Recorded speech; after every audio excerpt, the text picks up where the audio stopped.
بسم اللہ الرحمن الرحیم۔ السلام علیکم ورحمۃ اللہ وبرکاتہ۔ میرے تمام ویورز کو ہمارے چینل خوابوں کی تعبیر میں خوش آمدید ہے، اور میں امید کرتا ہوں کہ آپ سب خیریت سے ہوں گے۔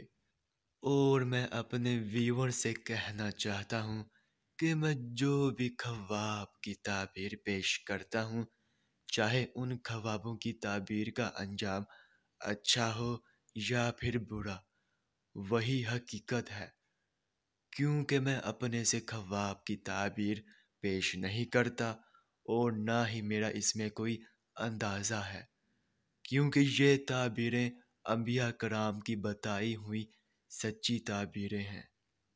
تو خواب کی تعبیر پیش کرنے سے پہلے میں آپ سے کہنا چاہتا ہوں کہ اگر آپ نے ابھی تک ہمارے چینل کو سبسکرائب نہیں کیا ہے تو سبسکرائب کر دیں، اور ساتھ میں گھنٹی کے نشان کو بھی دبا دیں، تاکہ آپ اپنے دیگر آنے والے خوابوں کی تعبیر جان سکیں۔ تو چلیے اب ہم چلتے ہیں خواب کی طرف۔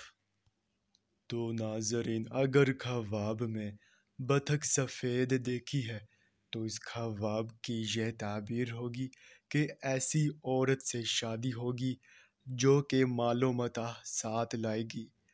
اور اگر بطخ سیاہ دیکھی ہے تو اس خواب کی یہ تعبیر ہوگی کہ کم درجہ لوگوں میں شادی کریں گے اور خوشی و مسرت پائیں گے۔ اور اگر بطخ حلال کرتے دیکھی ہے تو اس خواب کی یہ تعبیر ہوگی کہ دولت کی خاطر کسی خوبصورت بیوہ عورت سے شادی کریں گے۔ تو ناظرین، یہ تھی اس خواب کی مکمل تعبیر۔ چلیے اب چلتے ہیں، انشاءاللہ پھر ملاقات ہوگی، تب تک کے لیے اللہ حافظ۔